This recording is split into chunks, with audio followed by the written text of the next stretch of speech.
This episode is brought to you by Progressive Insurance. Did you ever find yourself playing the budgeting game? Well, with the Name Your Price tool from Progressive, you can find options that fit your budget and potentially lower your bills. Try it at Progressive.com. Progressive Casualty Insurance Company and Affiliates. Price and coverage match limited by state law. Not available in all states. Hey strangers, there's one thing we know for sure as business owners ourselves. The less your business spends, the more margin you keep. But today, everything costs more. So, smart businesses are graduating to NetSuite by Oracle. NetSuite is the #1 cloud financial system, bringing accounting, financial management, inventory, HR into one proven platform, helping you reduce IT costs, maintenance costs, and manual errors. Over 37,000 companies have already made the move to NetSuite. Backed by popular demand, NetSuite has extended its one-of-a-kind flexible financing program for a few more weeks. Head to netsuite.com/strange. netsuite.com/strange.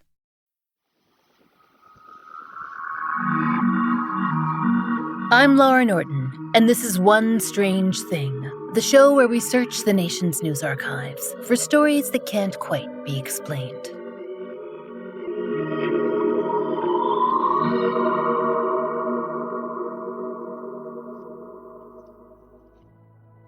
Strangers, we are heading into the holidays, which means it's about time for a Midwestern cryptid story from 1973, right?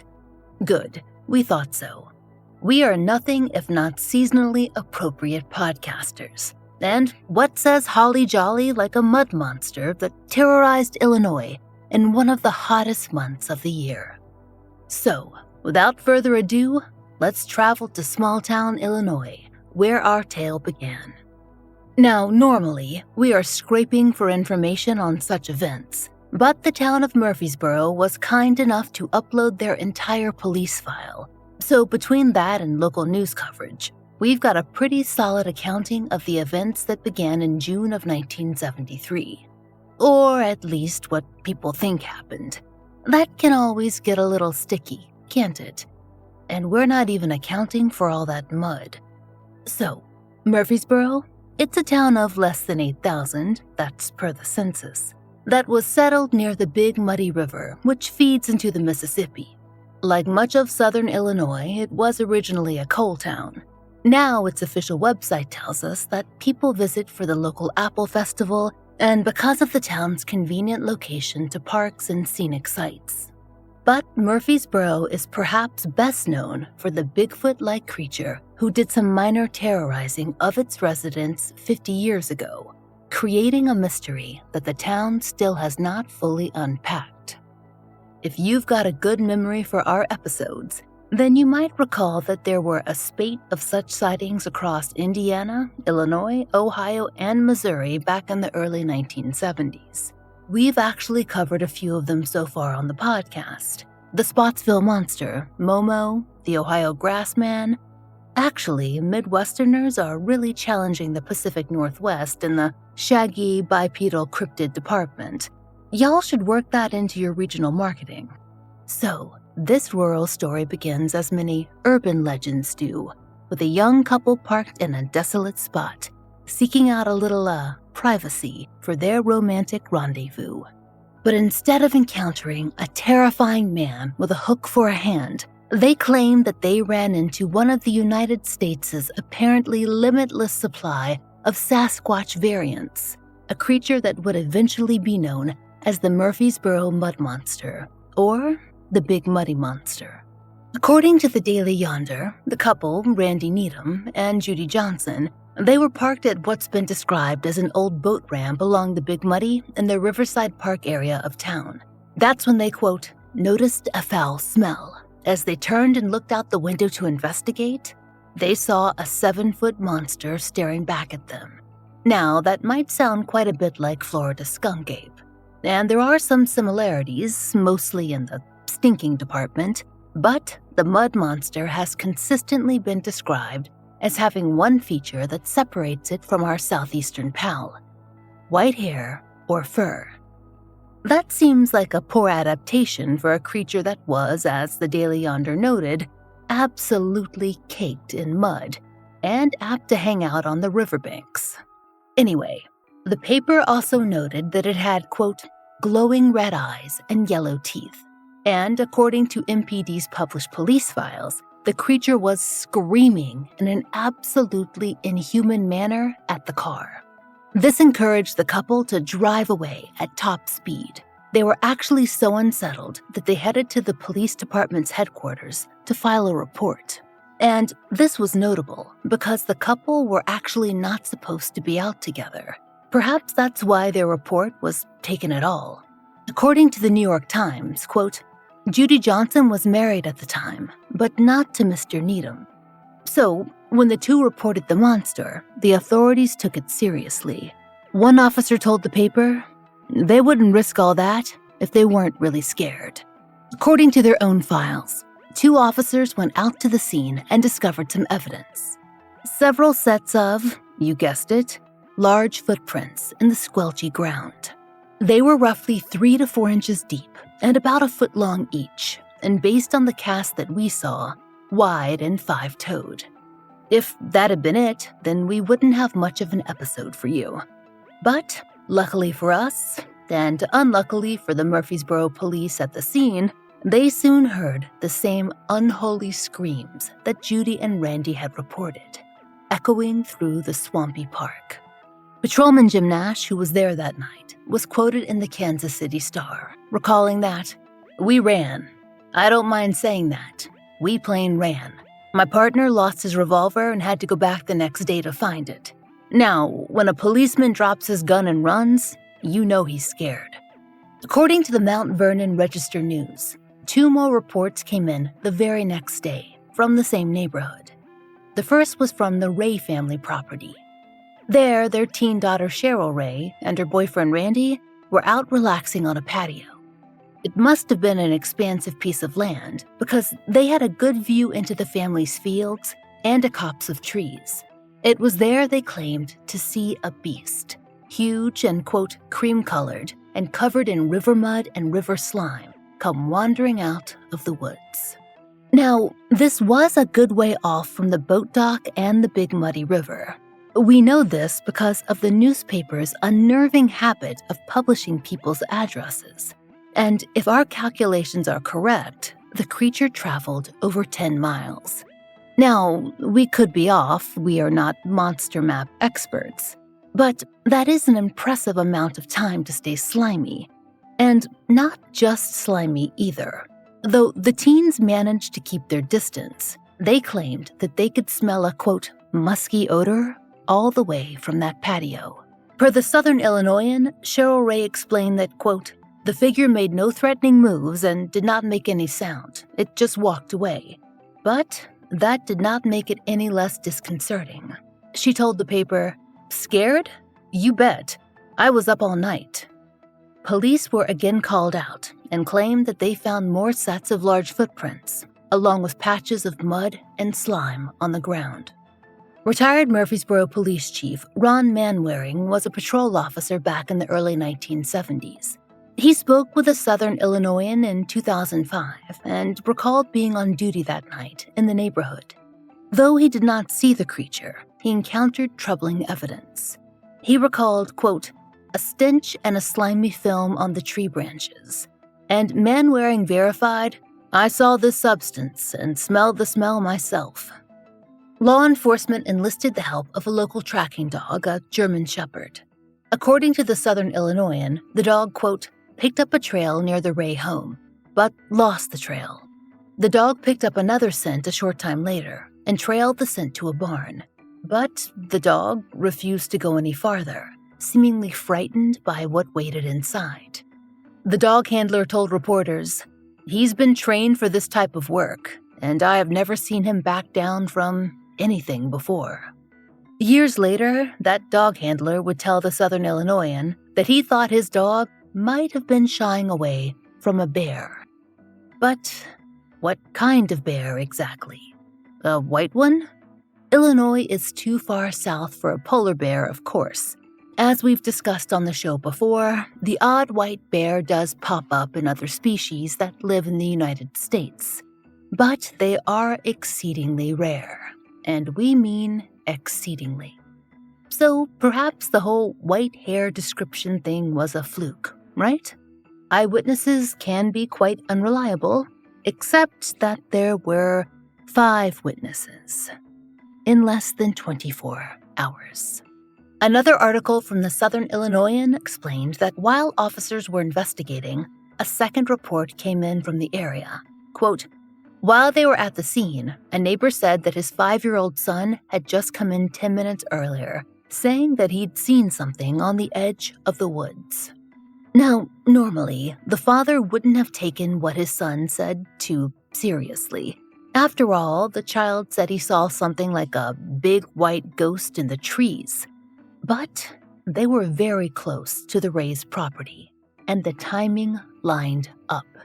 The child, he had no idea that the strange sightings had begun around town at all. Now, as to that bear question.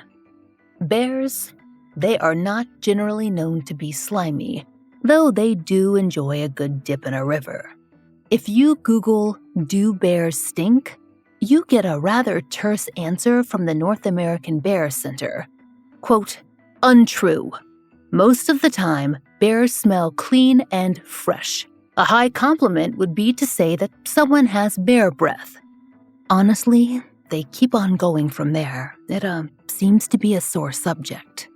But assuming that a bear has not repeatedly rolled in something foul, it is not a funky animal. We don't know how many people have successfully smelled a bear's breath and walked away to tell the tale, but we are not official bearologists. As for glowing red eyes, they are not a feature generally associated with bears either. But we have seen bigger mix-ups, or claimed mix-ups, on this podcast before. As for the local police, they were for the time withholding judgment, but were at least convinced that everyone they'd spoken to who'd reported an incident had seen something, and that those people were frightened. According to the New York Times, then Police Chief Toby Berger had put his entire force to work on the problem, because, as he told reporters, a lot of things in life are unexplained, and this is another one. We don't know what this creature is, but we do believe that what these people saw was real. We've tracked it. And that dog got a definite scent.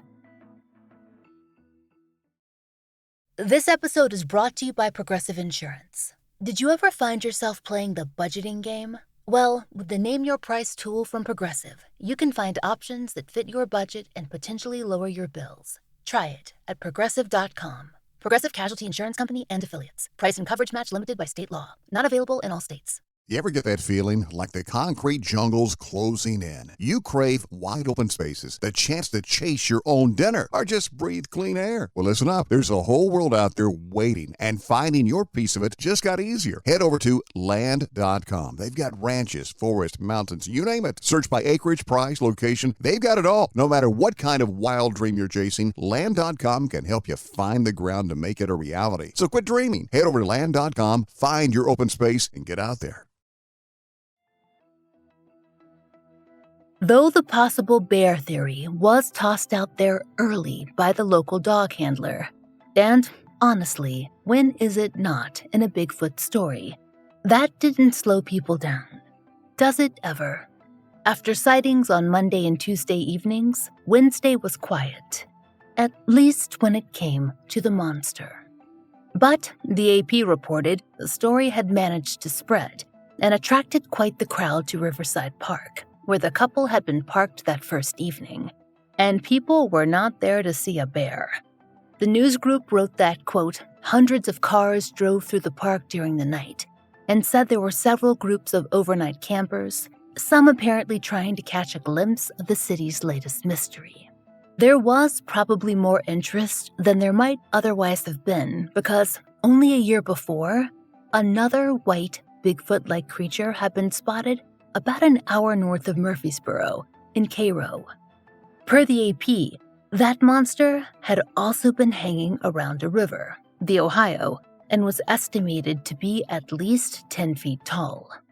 So, the town, it was buzzing with excitement, and a lot of extra people, through that last week in June.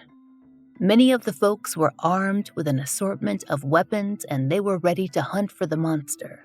Perhaps it's not a surprise, then, that by the first weekend in July, word of a kill spread quickly through the local area. According to the Southern Illinoisan, the gossip was that a white bear had been tracked and shot over the weekend. Now that would be a rare event for the state, and perhaps proof that bears can smell pretty terrible after all, despite expert protestations.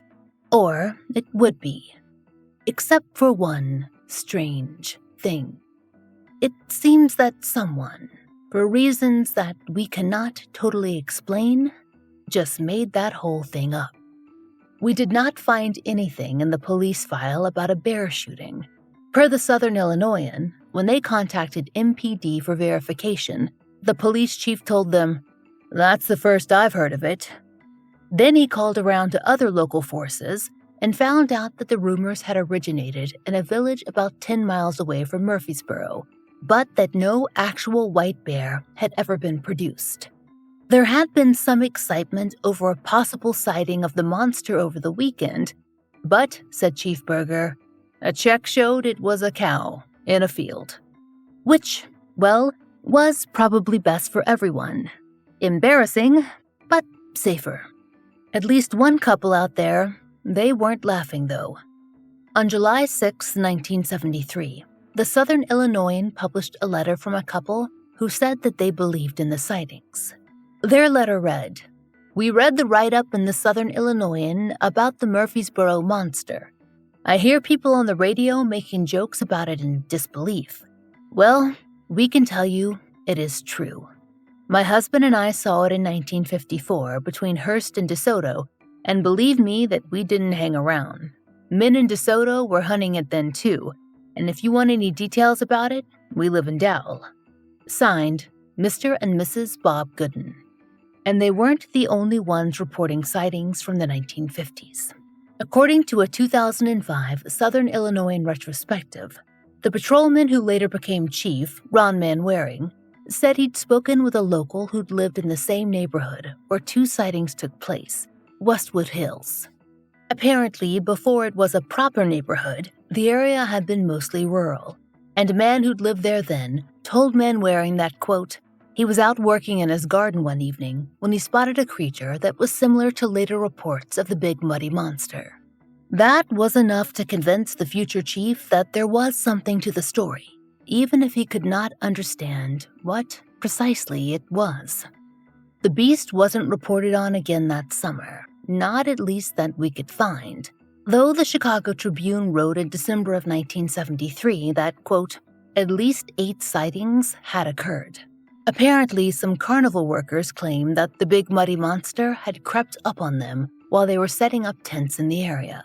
Had they read local newspapers and learned about the monster? We do not know, but they certainly called the police. There's a report in the file.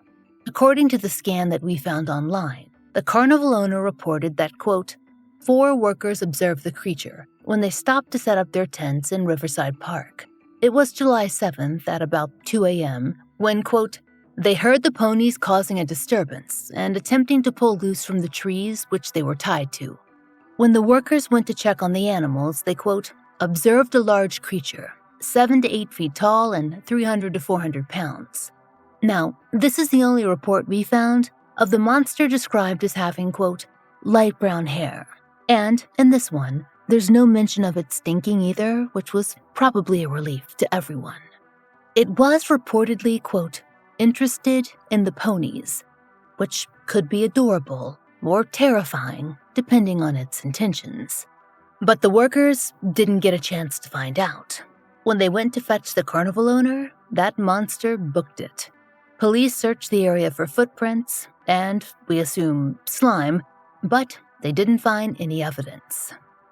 All told, though, the Murphysboro monster story would have likely faded away, except that a reporter from the New York Times came to town around Halloween of that year and decided to run a column about the 3 main sightings. That coverage caused quite a stir. and that national attention meant that interest kept up through the fall, and that may have been a good thing for then Police Chief Berger, who was apparently still concerned about the public safety threat that a monster might pose. The renewed interest was enough for the town fathers to agree to a field trip into Riverside Park. According to the Kansas City Star, the trek was made by a rather motley crew: reporters from their own paper, local law enforcement, a lawyer, and a rather infamous local insurance agent, Harlan Sorkin, who'd become known for consulting on monsters in the Midwest. They also spoke with the zookeeper, who advised them to bring a fire extinguisher and some chocolate, quote, because all primates are fond of chocolate, which we will, go with. The zookeeper also advised that they make sure that someone was near a phone in case they needed to fly in a cage. The lawyer, well, he was mostly concerned that the creature might have civil rights, which is, surprisingly, not the first time we've run into this issue on the podcast. Despite the lengthy preparation and apparent moral quandaries faced by this party, it all amounted to a whole lot of nothing. After all, if a giant white creature had been discovered in Illinois in the 1970s, we'd all know about it by now. But, per the Chicago Tribune, there were some small discoveries.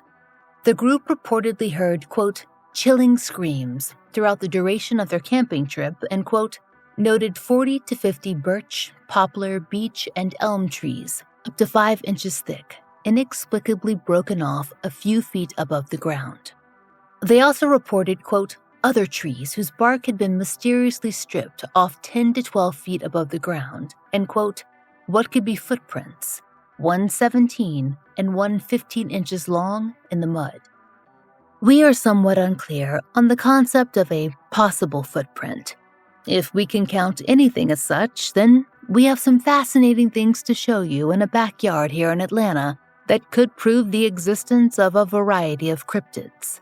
But, according to the Kansas City Star, that entire outing was plagued by cold rain and deep mud. So perhaps they were willing to take any evidence they could get just to escape that park. That outing was probably the peak event of the Mud Monster saga. Of course, there have been reports since then. In 1974, a teenager claimed that the Mud Monster wandered into a cornfield and punched him in the shoulder. The fact that his friend was also there was apparently a non-issue. In 1975, a few truckers passing through Murphysboro, they reported a gorilla-like figure lurking by the highway. That same year, some boys playing in the woods, they claimed to have a run-in too. It continued like that, all through 1975 and 1976, and nearly all the sightings were from that same Riverside Park area, and described a creature with the same white, or sometimes gray hair or fur. Some reports even included a mention of large, pointed ears. It seems that after the initial excitement, most folks in town, they went back to the initial answer, that a bear had wandered in. But that didn't make sense to some local officials. According to the Herald and Review, quote, there haven't been bears of any description in the Murphysboro area for years, which, of course, is not to say that there couldn't be now, but it just does not seem probable.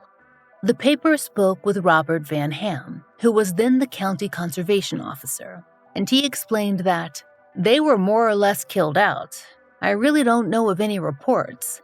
There have been no reports of bears for years. It's possible, but it's very unlikely.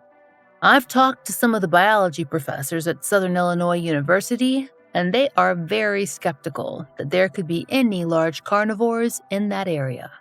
Strangers, please, do not email us. We know that any bear that might pop up in Illinois would be omnivorous. We are not responsible for the opinions of biology professors or the possible paraphrasing of county officials. The larger point, it stands, though. Bears were, and are, vanishingly rare in the state. So, what would be the likelihood of one popping up? Even today, there is no stable population in Illinois. Per the official website, Wildlife Illinois, bears have only occasionally wandered into the state in the last decade or so from Wisconsin and Missouri. So we really have to ponder, what is more likely? A vanishingly rare white bear in a state where they don't generally exist? Or a screaming, stinking cryptid haunting the muddy banks of a river? In the 1970s, during the height of the Bigfoot craze, plenty of people were willing to go for number 2, even with little support. And if, as a few commenters on blogs have continued to claim, a local came up with the whole monster thing to attract attention for the Murphysboro Apple Festival, we have to say that is a truly confusing guerrilla marketing strategy.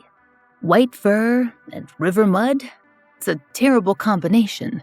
Just imagine the cleaning bills that they would accrue for that suit. We beg, pick a monster more suited to the swamp. Or, how about something with a nice harvest theme? We think that mothers who enjoy a lovely orchard could get behind a creature with a strong autumnal vibe. Honestly, does no one consider the long game? If faced with that kind of poor planning, well, strangers, you might be screaming too. We hope you'll join us next time for another real-life story from the fine print of America's local papers. From the lives of regular people, just like you and me, except for one strange thing.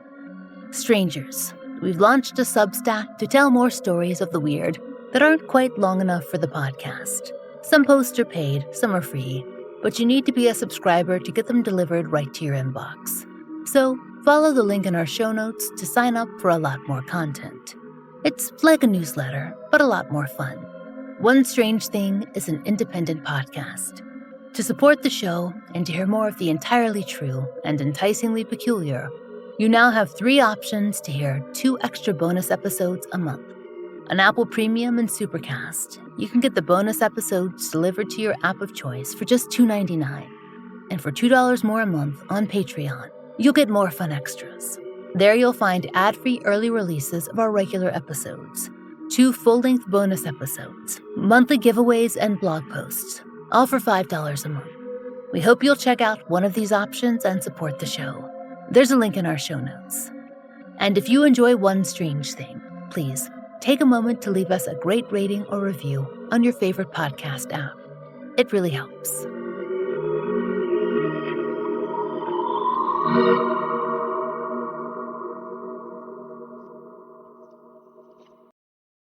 This episode is brought to you by Progressive Insurance. Did you ever find yourself playing the budgeting game? Well, with the Name Your Price tool from Progressive, you can find options that fit your budget and potentially lower your bills. Try it at Progressive.com. Progressive Casualty Insurance Company and Affiliates. Price and coverage match limited by state law. Not available in all states. How do you feel when you switch to Geico and save on your car insurance? It's like going to work on one Thursday morning and thinking to yourself, just one more day until Friday. But then somebody in the elevator says, Happy Friday! Then you check your phone quickly and discover today's actually Friday. So yes, Happy Friday, random stranger in the elevator. Happy Friday indeed. Yep, switching and saving with Geico feels just like that. Get more with Geico.